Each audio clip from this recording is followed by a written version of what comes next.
Okay, so I'm starting off this video under the assumption that you guys have your front timing cover off, your harmonic balancer off, and both of your valve covers off. Now, if you don't know how to take your harmonic balancer off, I have another video on my channel.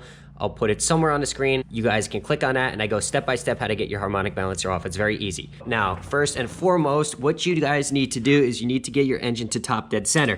Now, if you don't know what TDC is, it's the keyway at 12 o'clock pointing straight up. And you can also tell you're at top dead center by removing your first spark plug, which is right there.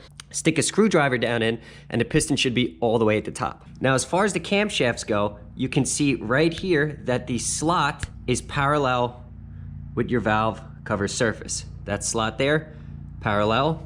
And if you look back here, this flat spot is on the top, pretty much parallel with the top of that cam cap. Same thing goes for the back of the engine. As you can see, that slot there is parallel with the valve cover mating surface. If you guys happen to open up your engine and you see that the hydraulic tensioner is completely blown out and you think you might have jump time, stop.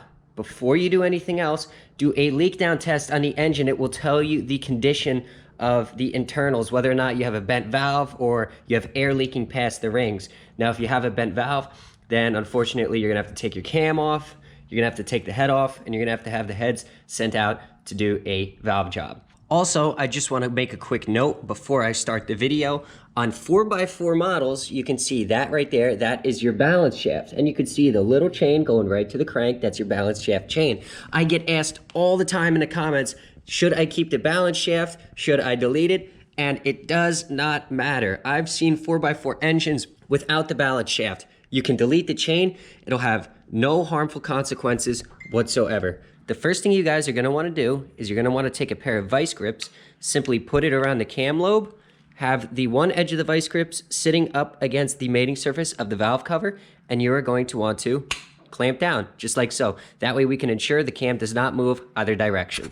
Okay, so the next thing we can do is we can take our 27mm wrench and loosen our front timing chain hydraulic tensioner and remove it all the way. Okay, so with our hydraulic tensioner removed, the next thing we can do is remove 1 and 2, these two 8mm bolts. The next thing we can go ahead and do is remove these two 10mm bolts. Okay guys, so with your tensioner removed and your front guide removed, you have two options at this point. You can either remove this gear. If you just want to replace your cassette, you can do that as well, and I will show you both ways. Chains are always good for 400,000 miles. Gears are good for 400,000 miles. I had a 40 Econoline van with 417,000 miles on it.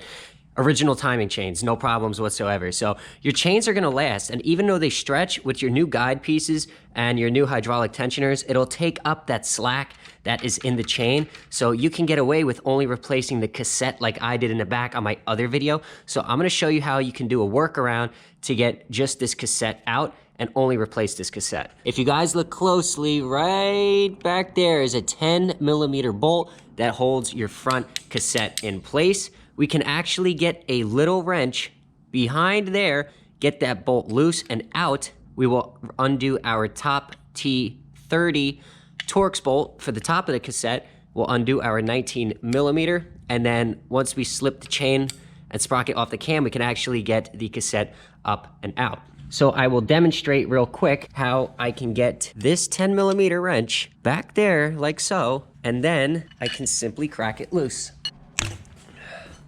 Okay guys, as you can see, I got the bolt out. Now we can't get it past this gear until we undo our 19mm cam bolt. So I'm going to do that now. It's regular lefty-loosey. Now remember guys, because we have our vice grips holding our cam, and this is regular thread lefty-loosey, we're gonna have to hold down on this vice grips because the cam is gonna wanna spin that way. Now we can go ahead and remove this bolt. So with our cam gear removed, we can now go ahead and remove our T30. Just like that. And now when we come over here, if we just very slightly lift up on our cassette, we can get our bolt out and passed. A little bit of information for you guys. In 2002, Ford shifted the head casting on this cylinder head, making it very, very difficult to get this cassette out, but I'll show you how I do it. You have to go up behind that gear and behind the cassette with a crowbar. If you pry forward slightly and deform the cassette, it'll pop out no problem.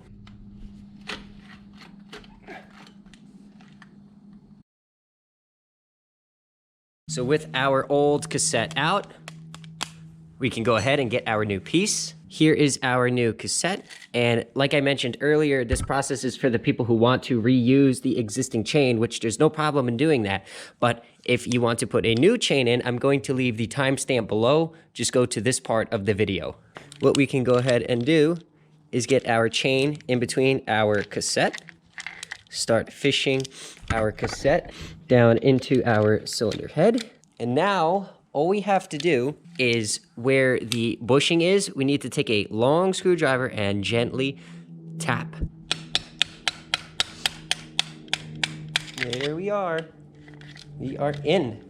There it is. So now guys, if you guys want to reuse the chains, all you have to do at this point is you can go ahead and put back in your 10mm bolt that we took out earlier, our T30 Torx that we removed earlier, the second bolt, and then the gear. But I'm gonna go over all of that, go to this timestamp in the video. All right, so for those of you who want to continue going on with replacing the sprockets and chains, good choice. I'm going to show you now what we have to do in order to hold this jack shaft sprocket. Is I use a length of chain and then I bolt it to the cylinder head. So this has a small shackle on the end of it. This is actually from my load leveler that I use to remove and replace engines. Simply go through the hole on a sprocket, bolt it to the cylinder head. With our chain bolted to our cylinder head, this is a E18 external Torx. I don't know why they use external Torx. There's no need for that. Anyway, it's regular lefty-loosey. I'm going to stand back and try my hardest to crack this loose and not go flying. Oh, here we go. There she is. Just like that. Perfect. We can go ahead, remove the rest of our bolt. Perfect. Slide that off, drop our chain down. We can get our front chain and front sprocket off. Beautiful. So for my other demonstration purpose, we already have our new cassette down in the cylinder head. Slide our crank gear off. Beautiful. And get our chain out of there.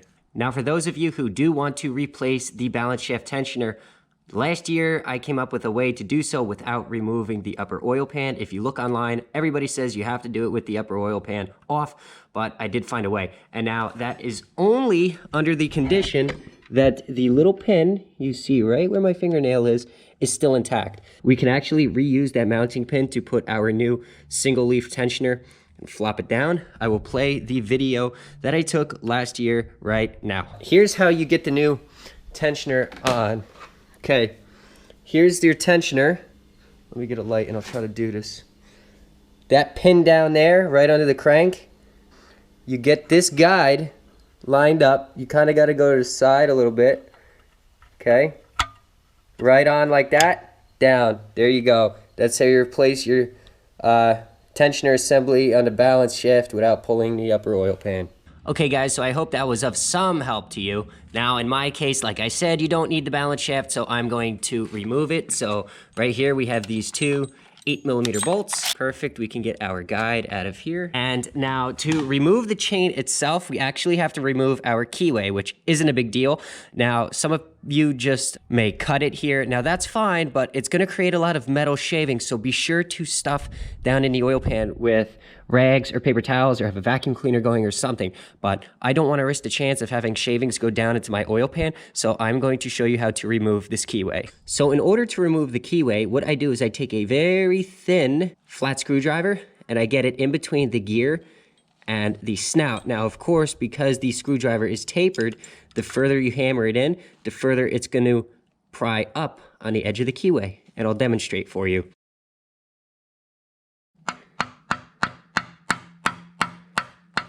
And there she is. Now we're going to very gently pry up, up, and out. Just like that. It's as easy as that. Now, what we can do, we can go ahead, pop the sprocket off, and then we're gonna spin and pull towards us, okay? There it is, just like that. Now we have our balance shaft chain out. And now what I like to do just for precautionary measures, I like to reinstall my balance shaft sprocket. And we can now go ahead and reinstall our crankshaft keyway. The nice part about these keyways is it's self-centering, so you don't have to worry about hitting one side more versus the other side. It'll go down evenly, and then you hear when that sound changes, that means you're flush in all the way. All right, now back up top, as you can see, I have our new chain and sprocket. You need to be mindful of which way the chamfer goes. This side goes onto the cam like that. This chamfer goes up against the jack shaft like that.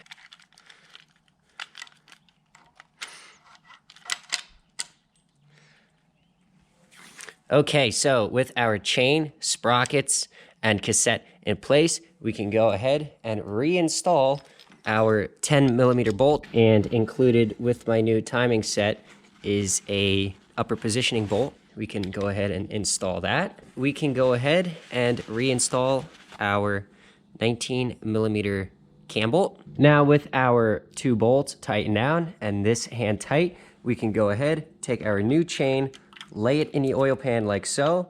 We can take our sprocket, slide it back over the crank, and remember it's chamfer out this time. Get our chain up over the sprocket like so. And we can go ahead. Just want to check this chain, make sure all the links are good. Yep, very good. Slide it over. So with our chain on, our new bolt, hand tight, what you want to do, just real quick, check, make sure you're still at 12 o'clock on your crankshaft, very important. We can go ahead, install our new jack shaft guide. We have our 2 10mm bolts that we removed before. With that done, we can now go ahead and install our jack shaft tensioner. Reinstall our 2 8mm bolts that we removed before. All right, with that done, we are now nearing the end. All we have to do now is torque down this bolt, and we can go ahead and torque down our cam bolt. So what we're gonna do first is we're gonna get our shackle, and we need to put it on the other side this time. All right, now we're gonna torque this bolt to 33 foot-pounds, and then an additional 90 degrees.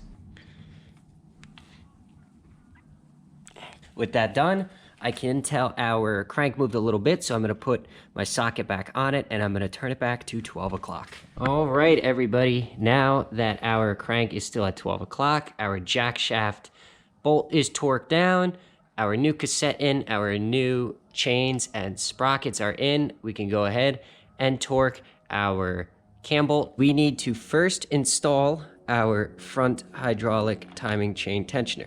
Now, because this bolt here is only hand tight, the cam gear spins as the correct amount of pressure is being put on it. With our tensioner in all the way, we can now go ahead and torque this to 63 foot-pounds. All right, guys, and here we are at the end of our journey. We can go ahead, tighten down our hydraulic tensioner. All right, guys, so I hope I could help some of you out. Like I said in the foreword, please, if you can, buy the OTC toolkit. It's like $80 on eBay now. It really is worth it to have the peace of mind that you did everything correctly.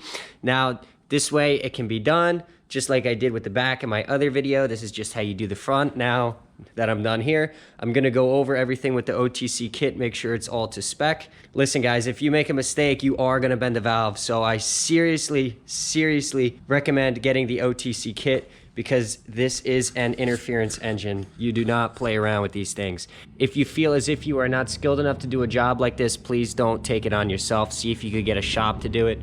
Anyway, thanks guys so much for watching this video. I hope I could help somebody. I know you guys have been waiting for a video like this for a while, and leave a like, comment, and subscribe. Thanks guys, take care.